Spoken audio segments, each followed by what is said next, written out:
Hi friends, అందరికి జై మాతాది. అందరు ఎట్లున్నారు? మంచిగా ఉన్నారు కదా? తప్పనిసరిగా కమెంట్ చేసి చెప్పురు. మేము అందరం కూడా చాలా బాగున్నాము. నా పేరు రూపాలి. ఈరోజు నేను కేక్ చేయబోతున్నా శనగపిండితోని. ఎంతో టేస్టీగా, ఎంతో హెల్తీగా పిల్లలు పెద్దలు ఎవరైనా తినచ్చు. ఈ కేకు శనగపిండితో చేస్తున్నాం కాబట్టి ఇప్పుడు చేసే విధానం చూద్దామా? ముందుగా కేక్ చేసుకునే గిన్నె తీసుకొని కొంచెం ఆయిల్ వేసుకొని మంచిగా ఆయిల్ మొత్తము గిన్నెకు పట్టించి కొంచెం పొడిపిండి వేసుకొని ఇంకా ఇట్లా దులిపి పెట్టుకోవాలి. ఇప్పుడు కుక్కర్ తీసుకొని ఒకటి ఇట్లా స్టాండ్ పెట్టుకొని ఇంకా స్టవ్ ఆన్ చేసుకొని కుక్కర్ని అయితే ఇంకా వేడి చేసుకోవాలి. ఓవెన్ ఉన్న వాళ్ళు 180 డిగ్రీ ఫ్రీ హీట్ చేసుకొని పెట్టుకోవాలి. నా దగ్గరనైతే లేదు కాబట్టి నేనైతే కుక్కర్లోనే చేసుకుంటా. కటోర సైజు చూస్తారు కదా, మొత్తము నిండా ఒత్తి పెట్టిన శనగపిండి జల్లట్లా వేసుకున్నా. నేను తీసుకునే శనగపిండి కొంచెం రవ్వ మాదిరిగా ఉంటుంది. ఇప్పుడైతే బేకింగ్ పౌడర్ వేసుకుంటానా. 1 టీ స్పూను బేకింగ్ పౌడర్ వేసుకుంటానా. ఇంకా 1/2 టీ స్పూను బేకింగ్ సోడా వేస్తానా. ఇంకా ఇవి 3 కూడా మంచిగా జల్లించుకోవాలి. ఏమైనా చెత్త చెదారం ఇట్లా ఉండేది ఉంటే వెళ్ళిపోతుంది.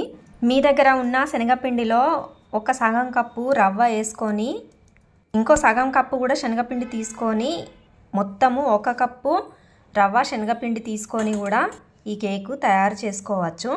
ఏ కప్పుతోనైతే నేను పిండి తీసుకున్నానో అదే కప్పుతోని పౌడర్ షుగర్ వేసుకుంటానా. చక్కెర పొడి చేసుకున్నా అంతే పొడి వేసుకోవాలి. ఇప్పుడు అదే కప్పుతోని నేను 1 పాలు నూనె తీసుకున్నా. మనము రిఫైన్డ్ ఆయిల్ ఏదైనా సరే తీసుకోవచ్చు, కానీ ఆవాల నూనె మాత్రం తీసుకోవద్దు. ఇప్పుడు అదే కప్పుతోని పెరుగు తీసుకున్నా. నేను పెరుగు ఎంత క్వాంటిటీలో తీసుకున్నా మీరు చూసిండ్రు కదా, సేమ్ అట్లనే తీసుకోవాలి. ఇంక ఇవైతే మంచిగా కలుపుకుందాము. ఇప్పుడు కలుపుకున్న తర్వాత ముందుగానే జల్లించుకొని పెట్టుకున్న శనగపిండి వేసేసుకుంటానా. ఇంకా నెమ్మదిగా కలుపుకోవాలి. నేను వీడియోను ఫాస్ట్గా చేసిన కాబట్టి అక్కడ మీకు కలిపే విధానము స్పీడ్గా కనబడుతుంది.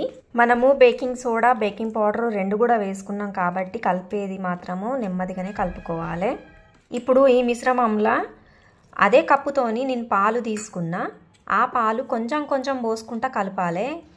ఇంకా సగం పిండి మళ్ళీ వేసుకొని కలుపుతాను. నేనైతే ఏ కప్పుతోనైతే మనం మెజర్మెంట్ చేసినామో అదే కప్పుతోని మనం మెజర్మెంట్ చేసుకోవాలి. అప్పుడే కేక్ అనేది పర్ఫెక్ట్గా అవుతుంది.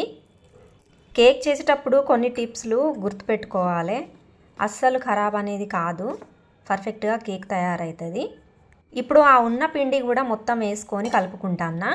మొత్తం కలుపుకున్న తర్వాతనే ఒకవేళ బాగా చిక్కగా అనిపిస్తేనే ఇంకా కొన్ని పాలు యాడ్ చేయాలి, కానీ ముందుగానే బాగా పిండి అయిందో ఏమో అని పాలు మాత్రం పోయొద్దు, మొత్తం పల్చగా అయిపోతుంది. ఇప్పుడు నేను ఇలా వెనిల్లా ఎసెన్స్ వేసుకుంటానా. విలాయచీ పొడి కూడా వేసుకోవచ్చు. గులాబీ పువ్వులు అవి రెప్పలు ఉంటాయి కదా, అవి కూడా వేసుకోవచ్చు. ఇప్పుడు మొత్తం మిశ్రమాన్ని కలుపుకున్న తర్వాత బ్యాటర్ మొత్తం ఇట్లా వచ్చేసింది. ఇంకా పాలు ఇన్ని మిలిగిపోయినాయి. ఇప్పుడు ఈ బ్యాటర్ మొత్తము నేను టిన్ డబ్బా తయారు చేసుకొని పెట్టుకున్నా కదా, అందులో వేసేసుకుందాము. బ్యాటర్ మాత్రం ఇట్లా మంచిగా జారాలి స్మూత్గా. అప్పుడు అనుకోవాలి బ్యాటర్ పర్ఫెక్ట్గా తయారైందని. ఇప్పుడు బ్యాటర్ మొత్తము వేసుకున్న తర్వాత 2-3 సార్లు ట్యాప్ చేసుకోవాలి. ఏమన్నా ఎయిర్ బబుల్స్ ఉంటే వెళ్ళిపోతాయి. ఇప్పుడు వేడైన కుక్కర్లనైతే పెట్టేస్తాను. ఇంకా లో ఫ్లేమ్లోనే పెట్టుకోవాలి, ఎందుకంటే మనం ముందుగానే వేడి చేసి పెట్టినాం కాబట్టి లో ఫ్లేమ్లోనే ఉండాలి. ఇంకా కేక్ మాత్రం రెడీ అయిపోయింది. 35 నిమిషాల దాకా నేను ఉంచిన. ఇంకా చూడుంటే ఇట్లా రెడీ అయింది. మొత్తము స్పంజ్ లాగా తయారైంది కేక్ అయితే. ఇప్పుడు నేను కట్ చేసి మీకు చూపిస్తా. శనగపిండితోని ఎట్లయితుంది ఏమో అని భయపడకండి, చాలా మంచిగా అవుతుంది. టేస్ట్ కూడా చాలా బాగుంటుంది, తినడానికి కూడా కడుపుకు కూడా ఎంతో మంచిది. మీకు ఒకవేళ వీడియో నచ్చేది ఉంటే తప్పకుండా ట్రై చేసి మీ పిల్లలకైతే తినిపించండి. మన వీడియో ఎట్లా అనిపించిందో తప్పకుండా కమెంట్ చేసి చెప్పండి. వీడియో కనుక నచ్చితే లైక్ చేయండి, షేర్ చేయండి, సబ్స్క్రైబ్ కూడా చేసుకోండి. మళ్ళీ ఇంకో వీడియోతో మళ్ళీ కలుస్తా.